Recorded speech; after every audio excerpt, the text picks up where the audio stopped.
Welcome, ladies and gentlemen, to Astrology for Beginners. This is video number 5 of 20, and all the videos in this series can be found on the playlist on my channel. Very easy to find. It's just given the heading Astrology for Beginners, so you can dive in there and look to see whatever takes your interest and spend 10 or 15 minutes viewing it to get an understanding of the spiritual processes which are behind and represented by the symbols and glyphs of the planets concerned. But today we're looking at the great benefic, which is Jupiter, and the great malefic, which is Saturn. But first I'm going to show you and remind you of this instance of Venus here. You remember that Venus is actually the real push into manifestation. This is the material world here. This is manifestation. This is Venus saying, this is great in matter. Venus is like the twin sister of the Earth, incidentally.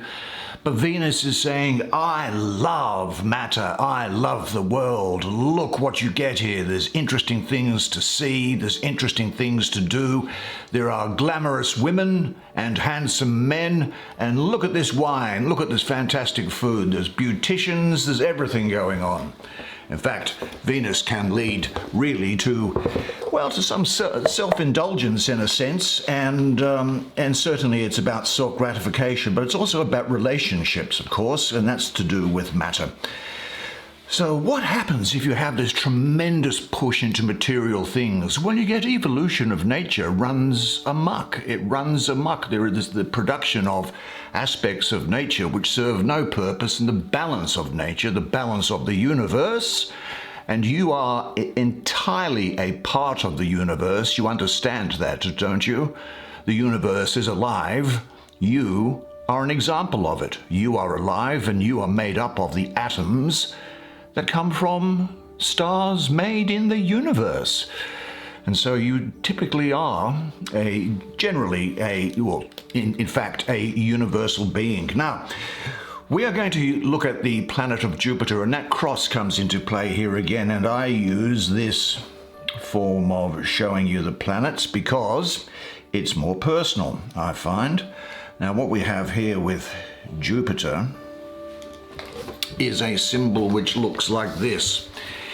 Now, Jupiter is the great benefactor of the solar system. It brings good luck, it brings good opportunity, and all the great things in life. But look at the way that this line here, this horizontal line you'll recall from an earlier video, refers to eternal matter. Eternal matter, or the eternal being in matter. The horizontal refers to eternal being in spirit. But look how this line here has, compared to the cross that was on Venus before, see how it's been restrained? See how it's pulled back somewhat? And that's because Jupiter is setting out to bring some sort of balance into the creative process of nature and to bring you good enjoyment of nature. Jupiter is the bringer of cosmic good. It's involved in the arresting, the slowing down, in the stopping of the chaotic development of matter and materialization and of manifestation, and instead it's making sure that progress is obtained in a harmonious way, but also that your spiritual progress while you are here in matter is done in a proper way. Now, the horizontal line is connected with form, everything that's around here. And you can see that there is attached to form this spiritual realization that's here. The impact is that matter is enjoyed, but physical existence is given a sort of missionary fervor, I suppose. There's a great delight in physical existence, but done in a way which is almost evangelical. It's about spreading the good word of physical existence. Now, when Jupiter is here, we can see here also that the arc which is attached, and you see this arc which comes up here, this actually represents spiritual realization while you are on this plane of matter. So you realize that you have a purpose, that your soul is. You are a soul, you are a spirit. You just happen to be in a vehicle at the moment which is comprised of chemicals. So when Jupiter is around, what happens is that life can be seen almost as if it's in a laboratory dish, and it is cultured to produce good things. The important concerns coming from Jupiter are that of a concern by you for, and the progress of Jupiter is a concern for humanity at large, for positive approaches and believing that God is in everywhere. In fact, there was a Sufi mystic, Islamic Sufi mystic, around about 800, Ibn al-Arabi, who said that wherever you turn, there is the face of God. Well, it is true. Jupiter is spirit embracing matter in harmony, and the impulse is from the deepest layer of materiality. Here it comes here. So the impulse comes from the deepest layer of materiality and then pushing up into the spirit. Now what it says also is things like money, power, influence, beauty, sex, all the relationships, fast cars, good wine, drinking, enjoying yourself. These things are all very good, but what Jupiter is doing is it's saying that understand that these are good things in being in nature, but don't let them overshadow your spiritual self. Now, another planet that is associated with form is the great malefic, which is Saturn. And let me just use some of this here. Actually, put it off there. Isn't this high tech? But as I say, I do find it more personal, so I'll do that. Now, there's a little cross at the top, and then there's this thing which comes down like this.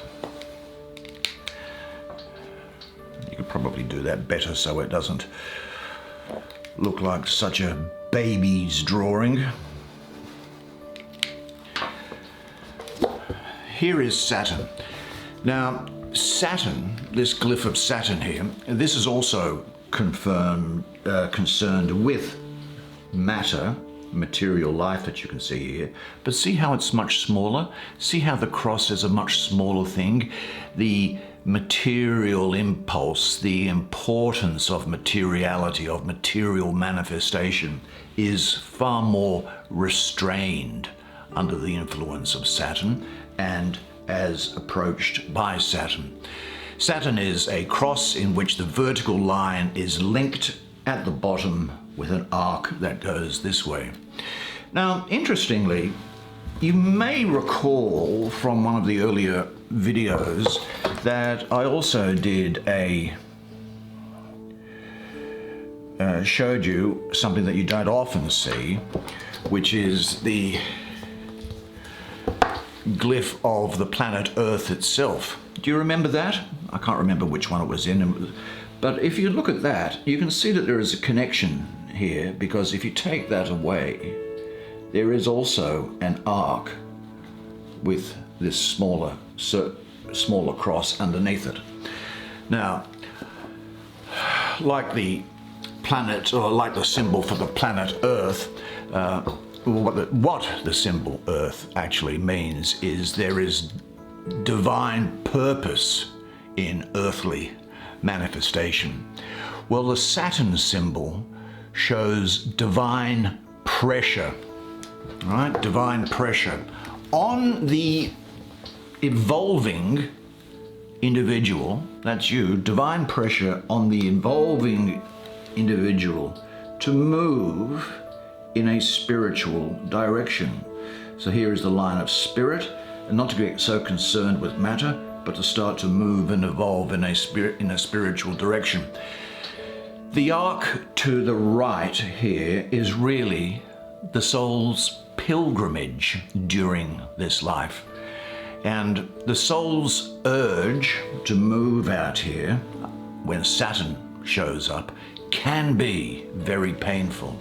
It can be very painful indeed. The urge to spiritual freedom can be met with opposition from the material world, and that means there can be manifestations of physical illnesses or psychological, emotional, financial, environmental distress, for example. Now, what can also be seen here is that this arc here represents the highest point that the individual can reach, and the lowest point down here is down in matter. Now, Saturn doesn't prepare the student or you. It doesn't prepare you for the lessons that it is going to bring to you. It wants results, and it wants results fast. So when it shows up, it can bring about chaotic, revolutionary change, which can often be very difficult to deal with. Saturn teaches you to deal with matter in a way that the soul is able to continue its upward momentum back into spirit. Do you know, in a sense, for those in the Christian tradition, you can understand and this is not to disrespect anybody who adheres to the Christian tradition, but one can see in what is known as the stations of the cross, or in the trial and crucifixion, the elements of the crucifixion of the Jesus character.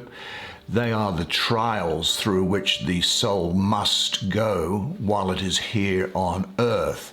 There is in a complete distress, a physical distress, which is caused by, in the case of that background and that tradition, the crucifixion of the character concerned.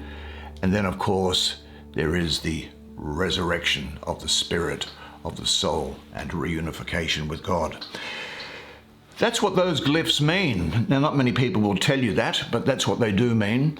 Next, we will do, because I think it's important to do it, the nodes of the moon, often called the north node and south node of the moon, and in the Vedic tradition, Rahu and Ketu, because the nodes are used not just in Hindu astrology, and we'll very briefly touch on the symbols for Pluto, for Neptune, and for Uranus. My greater interest and the spirituality of the symbols comes from the visible planets, that is, those from the Sun out to and including Saturn. Those planets which were discovered in the last couple of 100 years, those outer planets which are so far away and take so long to move around the surface, the circumference of the solar system, they are transpersonal planets. They almost are planets that affect context more than they do direct, immediate effect upon you. And so my discussion of those and the symbology of them will be more limited. In particular, the symbology which as a reality has just been invented in the last couple of 100 years and doesn't have the tradition of thousands of years of the symbols of these classical planets, that is, from the Sun out to Saturn, that we have just spoken. So let's look forward to that. And in the meantime, remember this, that you are a legend, and I look forward to seeing you next time. So until then, it's bye for now.